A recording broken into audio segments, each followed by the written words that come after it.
de bien-être, je rayonne à nouveau. Et dans ma canopée, les oiseaux virevoltent. Et je sais que les papillons qui sont là, plus bas, près des murs, ne dureront qu'un instant. C'est le temps des murs qui rappelle que nous donnons. Nous donnons outre mesure, là, et malgré les tempêtes, nous restons parfaitement enracinés. Parfaitement enracinés, j'ai vu un de ces kidams m'approcher. Étrangement, il était accessible. Il n'était pas brouillé par tout ce méli-mélo de sons, de bruit qui émanaient de lui. Étrangement, quand je lui ai parlé, il m'a entendu. Il était donc disponible. Ce qu'il appelait son esprit était là et pouvait m'entendre. Et donc, je lui ai donné ce qu'on donne. D'habitude, quand ça ne s'entend pas, on donne. Mais là, je lui ai donné et il a entendu. Il s'est arrêté, étonné d'avoir entendu ma voix. Il m'a regardé, tout petit insecte à mes pieds. Il m'a dit: es-tu l'arbre cosmique?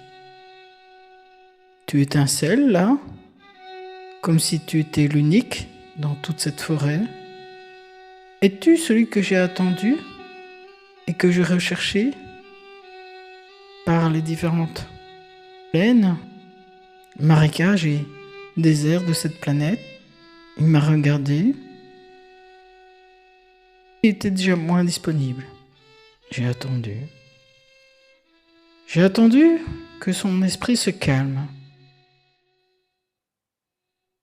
Et quand il était à nouveau disponible, je lui ai répondu: je ne sais pas qui est l'arbre cosmique. Est-ce toi, est-ce moi? Mange des murs déjà, régale-toi. Ne réfléchis plus. Ne pense pas à ce qui est. Profite de ce qui est là maintenant, de notre générosité, du don que te fait la nature pour être toi-même, bien équilibré. Profite. Le temps des murs est en cours.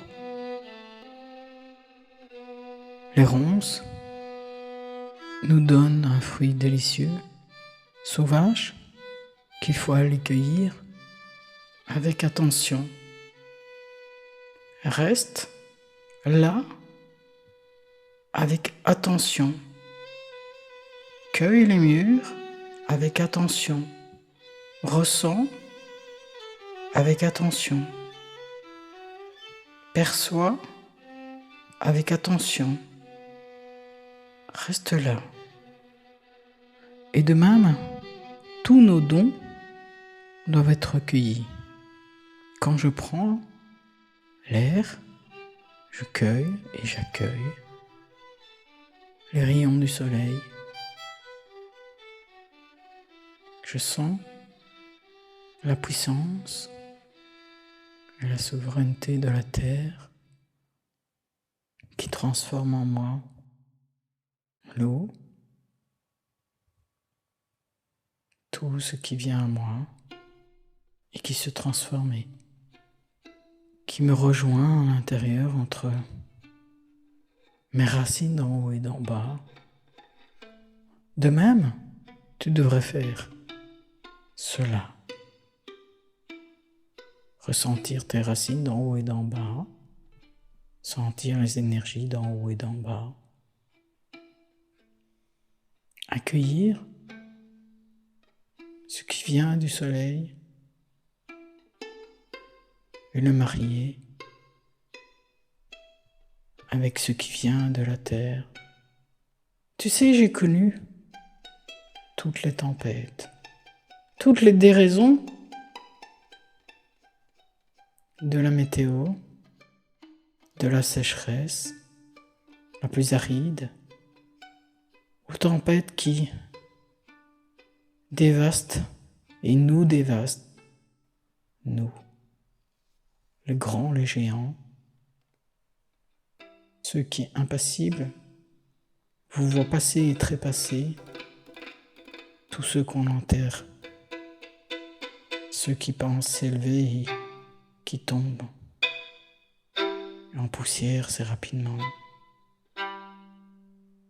Alors, nous continuons, nous, cosmiques ou pas, à remplir notre fonction. Là, entre ciel et terre, nous nous élevons. Et si on nous coupe une branche ou que le vent l'arrache intentionnellement ou pas, nous reconstituons. Nous cicatrisons patiemment et patiemment nous restons dans ces changements de saison.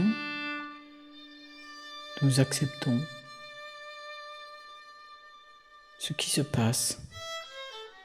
Nos feuilles tomberont bientôt et puis déjà notre sève va s'arrêter. Momentanément, nous allons rentrer en latence. Non pas en dormance, mais en latence. Et très vite, nous reviendrons et je ressentirai à nouveau le contact de ces jeunes bourgeons, de cette force qui éclot sous la lumière. Et je resterai translucide là, vivant, en regardant les cycles se succéder, en admettant que chaque cycle est différent et que chacun est nouveau dans son renouveau. De même, tu devrais faire cela. Il m'écoutait attentivement. Il écoutait très attentivement et je le vis s'emplir de cet élément que nous connaissons et que nous transmettons. Ce rien qui fait tout. Ce rien plein et entier de qui nous sommes, que nous sommes. Il n'avait plus de questions, il n'est plus dans aucune croyance, d'arbre cosmique ou pas. Être là, dans l'instant présent, vide et plein de qui nous sommes vraiment. Il mangea encore quelques murs. Le temps s'était effacé pour lui. En partant, il m'a dit « Je reviendrai, je t'écouterai ». Et il posa sa main sur mon écorce. Je m'étais fait un nouvel ami.